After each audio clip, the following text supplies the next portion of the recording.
The words we have are the only words available to us. The words we know are the only tools available to us to, number one, interpret what's going on, to interpret what's being said, and to express your heart and your mind.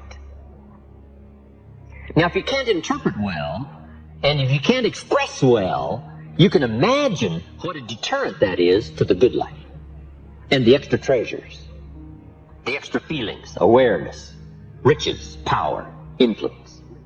So it's very important to have a good vocabulary. So I would ask you, one of the most important books in your library should be the dictionary. I've got a good question. How long do you want it to take to get good at what you do? You say not very long. Then you've got to do it often. Do it often. Repetition starts the skill. Now, it also must be repetition with the objectivity of getting better. Because sometimes it's easy to be casual just about repetition and not get much better. How about the man who's been talking for 10 years, but he's making the same verbal errors he made 10 years ago? Or 10 years ago he said, I don't quite know how to put this. 10 years later he's saying, I don't quite know how to put this. We say, hey, 10 years is too long not to know how to put it. We can give you 10 hours not to know how to put it. You can stretch our patience and take 10 days not to know how to put it, but we can't give you 10 years. 10 years is too long not to make enough progress in better language skill. So, repetition with purpose. The purpose is to grow and to change, to develop, to expand, to make progress. Emotions, feelings, phrases, sentences, paragraphs. It's very important now to be able to translate it. Learning to say it well. Now, this is a whole subject in itself. This is worth a weekend of study. Let me just give you a short list of suggestions on learning to say it well. Number one, repetition. It just takes practice. I don't know any substitute for the practice. To learn any skill, you just got to go through it again and again and again. My first attempt at lecturing, especially outside my own comfortable business circles, was pretty tough. Learning to say it well was a struggle for me. But I kept at it and kept at it. And now I've gotten better. I do one seminar called Challenge to Succeed. It's about 4 hours long, and I can do it without any notes.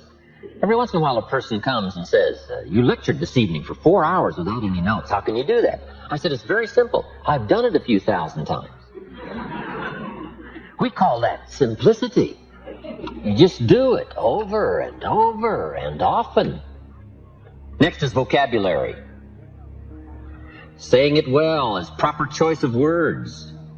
To build my early vocabulary, I used to put 3 or 4 words I didn't know on a card and put it up on the sun visor on my car. Back in those days, I traveled a lot by car. Sure enough, by the end of the day, I'd mastered 2 or 3 words. Vocabulary. Vocabulary is a way of seeing. One reason for vocabulary is to interpret what we see, to interpret what we hear. The vocabulary of the mind grapples with the words and the images that come to our mind. Now, if you've got a poor set of words and skills and tools with which to interpret, you can imagine the errors and the mistakes you'll make in judgment. And since vocabulary is a way of seeing, if you can't see well, you can imagine the errors you can make and how they compound as life unfolds. We do 2 things with vocabulary. We interpret and we express. Here's some other parts to saying it well. Sincerity. From the heart. With noble intent. Wishing to bring value. That adds immeasurably to your ability to speak well, communicate well. There's no substitute for sincerity. I can forgive you for a mistake in judgment, but I can't forgive you for a mistake in intent. Next key part to saying it well, brevity. Part of the key is to be brief. You can't linger too long, I've discovered in my lecturing and speaking around the world. You can't linger too long on any one point. I used to tell stories too long. I'd get involved in a long story on and on. By the time I hit the punchline, people forgot how it started. Now it doesn't make sense. Too long. Here's why brevity is important. The human attention span is short. You haven't got long to get it said before you lose your audience. Now, the best practice I know of here is practice on the kids, because their attention span is really short. You talk to kids for 30 seconds, they say, how long is this going to take? Right? I mean, they're already bent out of shape, right? Looks like you're going to take forever to get to the point, get it said. Sometimes we try to make up in words what we lack in self-confidence. So part of the key to being brief is personal development, personal growth, personal awareness, understanding self-worth. Now you can use the economy of words. And this is a good position to be in, that what you are adds so much weight to what you say that you don't have to say very much. But brevity is a good point on saying it well. Here now starts the power of what we say. Intensity. Part of the strength of what we say is the words we choose. The greater part of the strength of what we say is the emotions that are loaded into the words. Here's what has power unmatched. Words loaded with emotion. There is no greater power. Words have an effect, but words loaded with emotion have an incredible effect. My words may reach you, but if I can't touch you with my spirit, if I can't touch you with my emotions, my feelings, my beliefs, then I probably haven't affected you very much. The feelings, the belief, the commitment, all that I am, if I can put more of what I am into what I say, no telling what miracle I can wrought. No telling how much of an effect I can be. Real persuasion comes from putting you into what you say. But now here's part of the clue, and we call these extra refinement of leadership skills. Learning to measure your emotions. That's very important, to learn to measure your emotions. You don't need an atomic explosion for a minor point. Enough, but not too much. We call this understanding how to measure the flow of your emotions to cover a point. Okay, but if it needs heavyweight stuff, you reach and get it. If it needs a milder approach, you learn how to measure it in milder, easier terms. But it's very important to measure your emotions, your feelings. Now, what do we mean by intensity and emotions? Here it is. All of your experiences and how they've affected you. That's the sum total of your emotional content. Where you've been and what you've heard and what you've seen and who you've met, and this whole panorama of life experiences for you up until now, and how you felt about all that. That we call the sum total of your emotions. Now the key is to learn how to measure all that and put it in effective amounts into the words you choose. So here's the key to effective communications. Well-chosen words loaded with well-measured emotions. Next is style. And there's all kinds of parts to style, from body language and gestures to facial expressions and eyes and emotion. But style is very important. Here's part of the clue. It's not just the matter you cover, it's the manner in which you cover the matter. Style is important to attract someone's attention, to emphasize the point. Now, I've got a couple of good points here on style. Be a student of style, but don't just copy someone's style. Make sure that the study of style becomes distinctly you. But it is also important to be a student of style. How people speak well, be a student of that. And then borrowing bits and pieces from people you admire and the way they can communicate. Then make sure that all of that blended into you becomes your own distinctive style. But style is very important.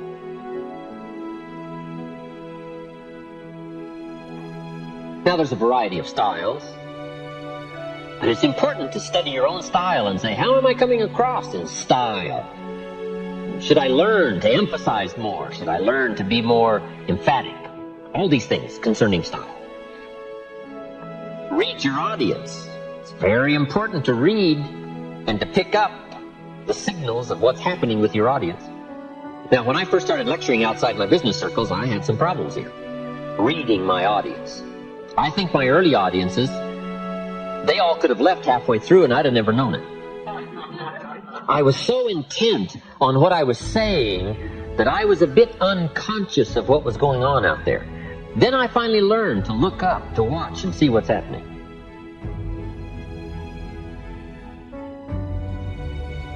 We call this reading what's happening. Now, it's also just as important to read a person, to read a child. If you want to be effective, you've got to get the feedback. You've got to pick up the signals to know whether to be stronger or whether to ease off, whether to change stories, change words, change language. All of this comes by a good ability to read your audience. So let me give you some clues on reading. Number one is simply to listen. Part of reading is listening.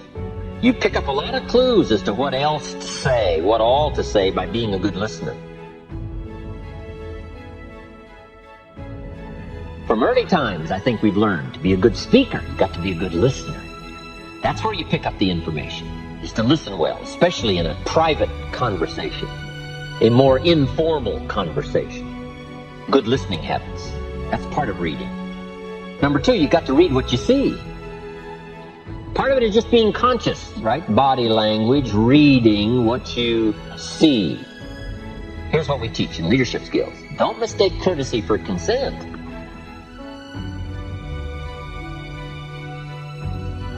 In a polite society, we've learned sometimes to be courteous, but that doesn't mean we buy the story. With somebody being polite, smiling and nodding, you got to make sure you don't misread that and stop short of the full persuasion. Don't mistake kindness for acceptance. In a polite society, we've learned to be kind, but that doesn't mean we've accepted. So part of this is a little more subtle in reading in a polite society, whether or not somebody is buying your argument, if they're being persuaded by your presentation. So body language, picking up those signals. Now here's the one that's probably the most effective, but it's probably the most elusive. Reading the emotional signals. This is an area probably where the women have it over the men. Picking up the emotional signals. I think men can learn these skills, but I think women have a lot of this automatically. But it's something we all have to learn. Emotional signals. Picking up the signals of whether to change your language. Be sharper or to be softer. To go after a problem or to ease back and give it time to soak. Part of this is just picking up the feelings, picking up the emotions, being sensitive to the situation. This is not easy stuff. This is extra learning stuff, extra skills. But this is called summit learning. For those extra measures of rewards that come from communicating by learning these extra skills. Very important to read your audience. How are you coming across? What is the effect? From a child to an auditorium full of people. Reading. Practice the art every chance you get. And try to say it well. It's easy to be lazy in language all day and not practice the gift and the art.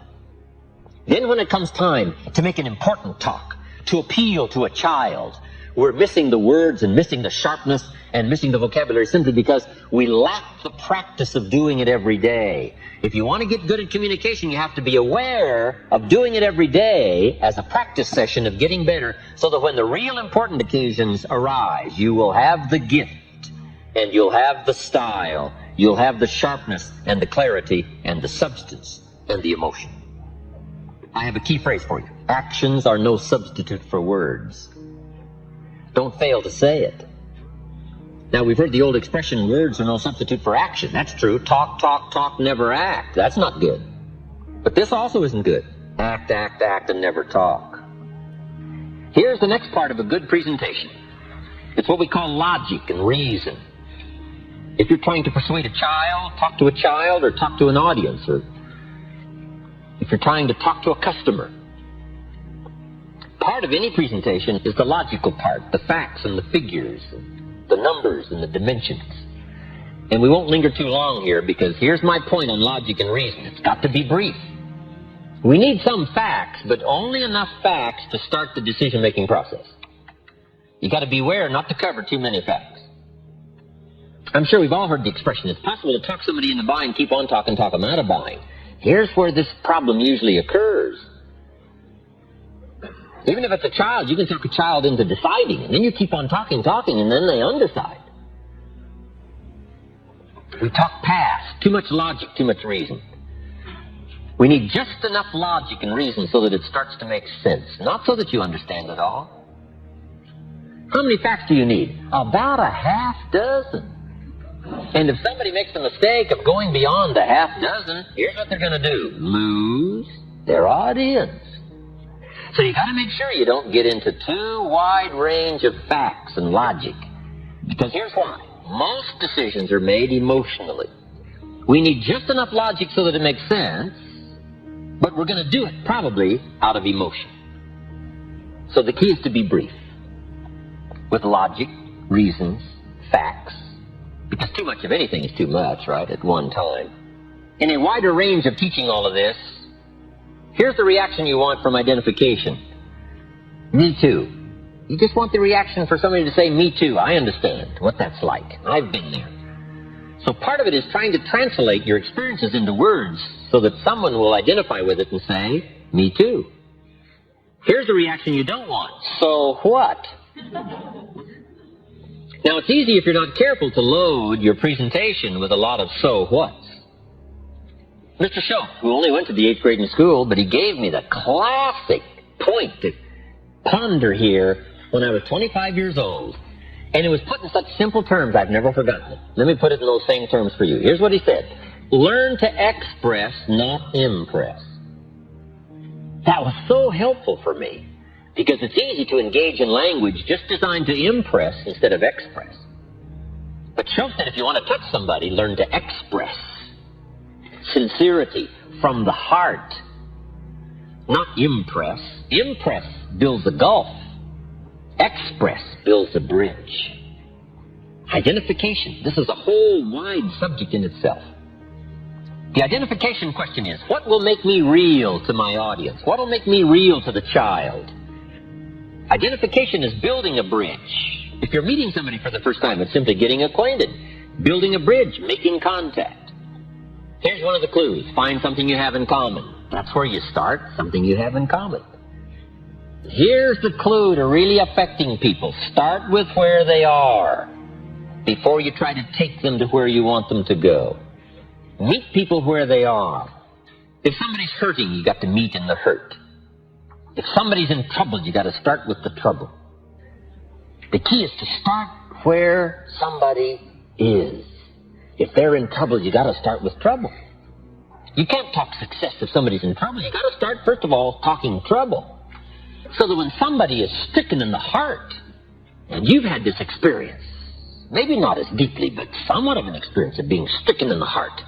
When you meet somebody and you're trying to help them, you can talk about being stricken in the heart, and it'll have substance, it'll have meaning, it'll have depth. And you start there, and then start building the bridge, and start building the path towards solving the problem. Identification. Part of identification is proper word choice. Jesus said to his disciples one day, today I'm going to teach you how to fish. What an important choice of words, fish. Who is he talking to? Fishermen. We call that brilliant. He didn't say, I'm going to teach you how to recruit. No, what do they know from recruit? These fishermen don't know recruit. And if you keep insisting on saying recruit to fishermen, we call you naive. You got to change your vocabulary. He said, I now wish to teach you how to become fishermen. Now, see, they understood that language. He said winning people is a lot like fishing. Now, see, they understood that story. If it's like fishing, we can figure it out. Here's the next clue to identification. Beware of using inside lingo on the outside world. Sometimes inside, some little catchy phrases become comfortable, but outside, they become strange. You got to learn to shift gears into an appropriate word choice depending on your audience. It's called the gift of language in a variety of awareness to learn how to choose the right words and the right phrases depending on who you're talking to. We call this awareness. We call this being non-lazy. We call this being sharp in perception, to know who you're talking to and how to choose the words that'll make sense. Identification. You've got to identify with the sorrow by recalling your own sorrow. Identify with the joy by recalling your own joy. Identify with the difficulty by rehearsing your own difficulty. Here's one of the best clues in learning to better identify. Go back over your own life and make a study of your own life, your circumstances, your feelings, your awareness. Some of the stories you haven't told for a long time. Some of the experiences you've had. Now, sometimes when you freshly come from an experience, it isn't that easy to translate it and it isn't that easy to talk about it. But as the time passes and you can take a more thoughtful approach to your experiences, the key is not to lose the intensity of it, but to become more educated in using the intensity of your experiences to weave into the next conversation. And by the gift of language and emotion, touch somebody's life, reach somebody, affect somebody, persuade somebody. How do you identify with a child? It's tough. What if the adult is 40 and the child is 12? We call that a long bridge. How do you bridge the gap between 40 and 12? It isn't easy. In fact, we used to call it the generation gap. And how do you manage the skills that builds the bridge over the generation gap? Well, there's some answers here. Here's number one. Remember when you were 12. You've just got to have the skill to go back. But you just got to go back and relive that. Let it smite you one more time. Let it hit you and let it hurt you. Because, see, to really affect people, you got to be moved. And you got to be touched. And with that moving and touching of life experiences, whatever emotion it calls for, there are some people you can't reach. Here's another key way to reach the kids. Read all their books. Here's what it's called. Do your homework. Lack of homework shows in the marketplace. Lack of homework shows at home. See, if a child has read this book, and I read the book, one of the great places we can meet is in the book. I say to the child, remember the story where right away they're going to be impressed that I've done my homework. And the kid says, did you read that book? I said, yes, I read all those books. They say, wow. And I say, remember the story where? They say, yeah, I remember that story. I say, well, that's about life now. Not exactly, but it's pretty close. And the child says, oh, I see. Now they can see because we went back to the common seeing that was in the book. But if you miss the book and don't do your homework, I'm telling you, you'll miss a chance to identify. Here's the big challenge, identifying with somebody who's not like you in color or religion or circumstance. How does the successful reach and touch somebody who isn't successful? Well, first of all, they've got to talk about their struggle, not their success. Let me give you the clue to good identification. Your struggle will more often identify than your success. If you've got an hour to talk and you spend 59 minutes on your success story, we call that building a gulf, not a bridge. You've got to spend most of the time on your struggle, most of the time on your fears, most of the time on your apprehensions, most of the time you hesitated, most of the time you were about to give it up. You've got to spend some time on that. That's called identification and building a bridge. Then take them by the hand and then show them your success when it has meaning because it came from struggle, it came from decision, and it came maybe from heartbreak, and it came maybe from the same position the person finds themselves in that you're talking to. Identification. What makes you real? That's so important. We must be gifted with words if we want the full treasure of life. So practice every occasion you get. And then put the gift of words to work to go along with the activity. And you will start to sense this whole growing excitement about using language to affect somebody, to translate feelings of heart and mind. And the response you're going to get and the results you're going to get starts growing in measurable quantities. I'm just asking you to take the extra time to engage in these arts and practices.